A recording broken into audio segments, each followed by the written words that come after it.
Good morning, students. I hope you had a good weekend and I hope you had a good day yesterday. Welcome to another English class. We shall continue our class this morning or this afternoon, as the case may be, about meeting and greeting. The first unit in our books, meeting and greeting. And remember, in our last class, we discussed about what should you do and what you should do. What should you say and what should you do? That was the last class we had, and this is a continuation.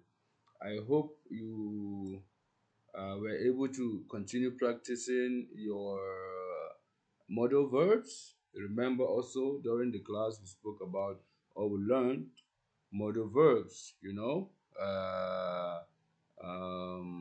can, could, may, and should. Well, in this unit also we shall also check it out in this class and also do other exercises so that our learning can be really solid. We can really remember because the best way to remember is by continuous practicing and practice. So, as always, we should start with a warm-up activity. And this warm-up activity today is you are going to make a record. You're going to write. You're going to write and answer these questions. Of course, it's about meeting and greeting. So let's see what we have here today for a warm up. Answer the following questions in your notebook. Now, this is a question. Do you think that you are a good guest when you go to your relatives' homes? When you go to your friends' homes? When you go to strangers' homes? Do you think you're a good guest? So this is a three-in-one question or even four. Do you think you're a good guest when you're in your relatives' home, when you're in your friends' homes, and when you're in strangers' homes? How do you think you act in all these places? Do you think you're a good guest?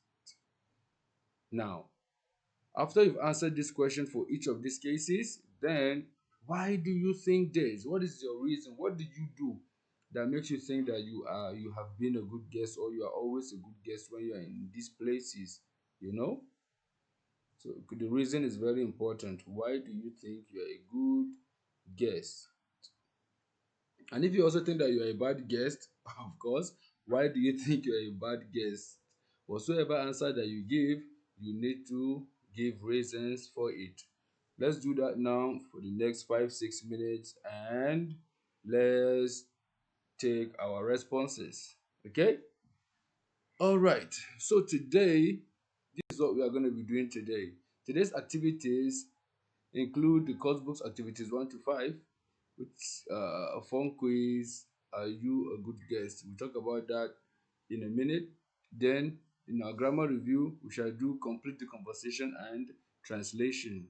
To start with, from our starter, I've asked you, are you a good guest?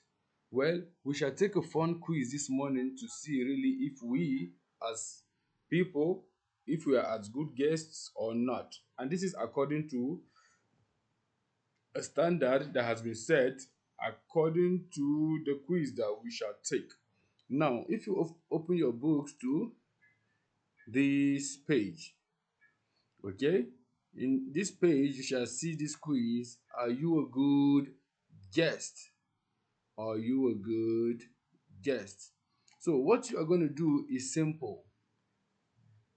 Right now in your books, you are going to read this survey which asks you this question if you're a good guest. So you see, you're visiting a friend's family in another country. What would you say in each situation? So we have one, two, three, four, five, six. We have six situations here, and you've got options. So after reading each and every instruction here, choose the best way you think that you would act. Be sincere.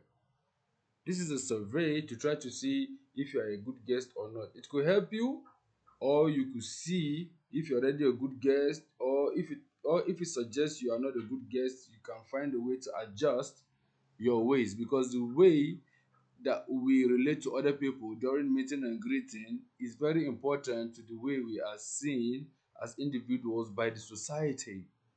Okay? So, number one says, you want to know whether to take your shoes off before you go into the house.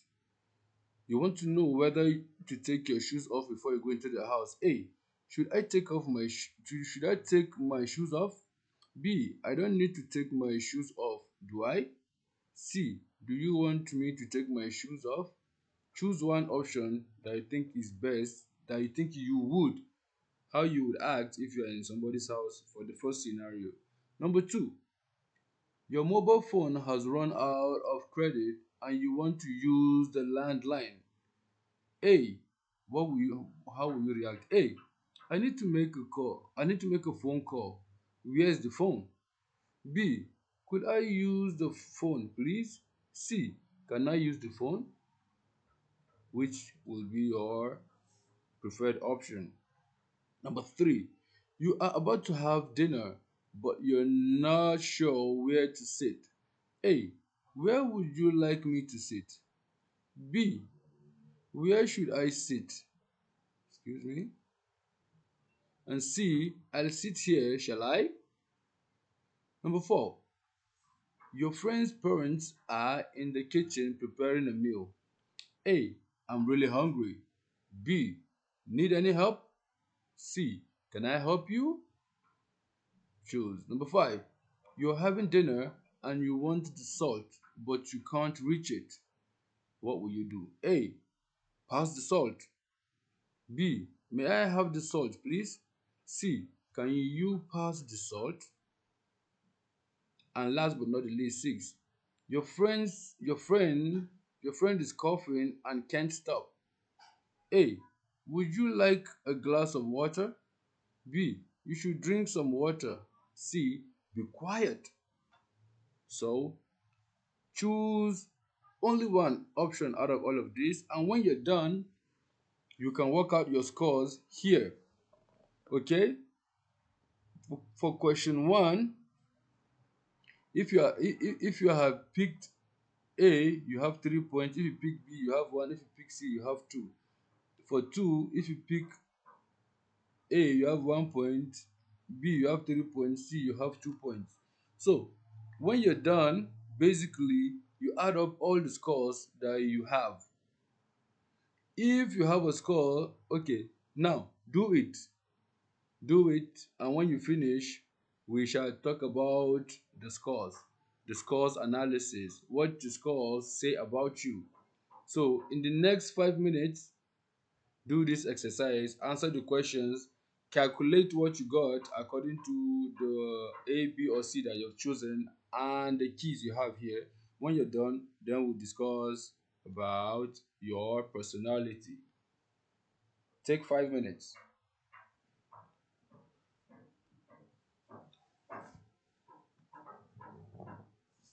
Okay, so you're back from your 5 minutes, and hopefully you're done and you've calculated your score. So this is the analysis from the score. If you got between if your scores is between 6 and 9, this means perhaps you should have stayed at home. This means perhaps you should have stayed at home. What does this mean? You are not really being a good guest. If your mark is between 10 and 13, it means you're fine. As a guest in other people's house, in your friend's house, it means you're fine, you're okay. If you score between 14 and 18, it is well done. You definitely get another invitation. Means you are doing just excellently. So this is it. And remember, of course, if you got a score between 6 and 9, it means that you need to work on your social skills. You need to work on your politeness. This is the reason why we are learning, you know, these modal verbs. These modal verbs are to help you to, communicate effectively and politely with other people. Socialization is very important, and in socializing we meet and we greet people. people we know, people that we don't. So, so your ability to use the proper modal verb when you meet a set of people determines your level of politeness and how the society views you. So remember, if you have a low score, you need to review your socializing skills. Okay, so remember, in our grammar, we said part of the work we'll do is grammar review. So we shall review the modal verbs we learned the day before: could, should, can, and may.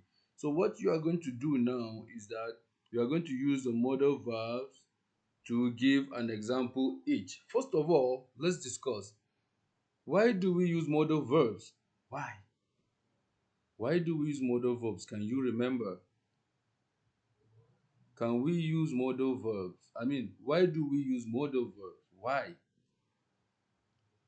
Of course, we use modal verbs to show, to show how we communicate. If you're communicating with friends and families, or if you're communicating with someone that is not part of friends and family, you use the proper modal verbs to be able to communicate effectively. Some modal verbs are so informal that you can use when you are communicating with friends and family, and some are formal that you can use when you're talking to people that are not friends and family, just like your teachers. Okay, so we use modal verbs to communicate effectively depending on the group that we are discussing with. And remember, we use modal verbs to also show possibility, ability, certainty, and other things when we are having a conversation. Okay? So what are they? What are modal verbs? Okay, if you could remember clearly, we say modal verbs are auxiliary verbs that we use in conversation, and they are always followed by a main verb. Okay, they are always followed by a main verb. For example, I'm not going to use anyone here so that I don't give anyone away. So I'm going to use must. Okay, you must clean, or you mustn't eat in the library. You mustn't eat in the library. In my example, mustn't is a modal verb, and the main verb that follows it is eat. EAT. You mustn't eat in the school library. So a modal verb is usually followed by a main verb in a conversation. So, what I want you to do now is to remember the studies that we've done in the past about could, should, can, and may, and write one example each for these modal verbs. Take 5 minutes to do that, and we shall review it together now.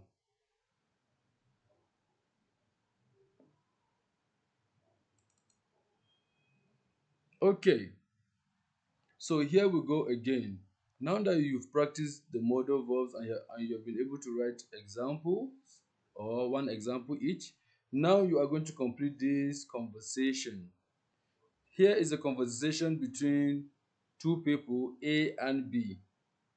The first example have been done for you. So I want you to complete this conversation between A and B. Look here. Complete the conversation using modal verbs. There may be more than one possibility. So, of course, depending on the conversation that you're having, you should know you should know how to address and what kind of modal verb to use. So, I'm going to read the example to you, then you can do the rest of this conversation. A. A said, "Have you got everything you need?" And B replied, "I'm sorry, but I've forgotten my towel." Ask to borrow one. So, ask to borrow one now means you should now you should ask so that you can actually get one. So, may or could or can I borrow one? So, which is the best one to use here? Which is the best modal verb to use in this case? Have you got everything you need? I'm sorry, but I've forgotten my towel. So now you are to ask to borrow one. May, could, can I borrow one? All of these modal verbs that are here are actually appropriate to be used.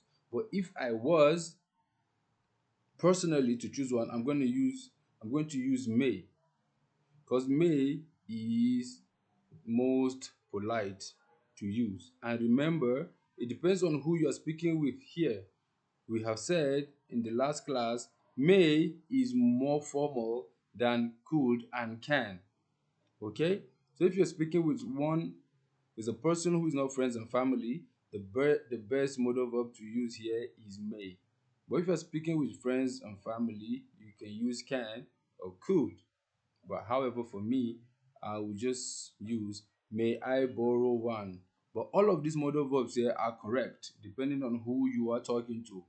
So you should do this, this, this, and this. At the end of 5 minutes, we'll come together, reconvene, and review the answers that we have chosen. Remember, there may be more than one possibility. So you can use different modal verbs in different places. Just make sure that it is appropriate for what you're using it for. Excellent. Take five and finish up. Next up is translation. You are going to translate these phrases in your language. What are the following phrases in your language? You are going to translate and write it down. Congratulations. Happy New Year. Nice to meet you. Good night. Sleep well. Have a good holiday. See you later. Well done. Have a good weekend. Welcome to. So, translate these words into your language. And finally, you have a homework. This homework is to help you review modal verbs like we've learned. Okay? Is to review modal verbs like we've learned.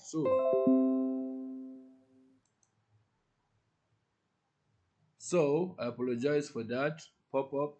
This is the problem with using internet and browsers that I apologize for that. So now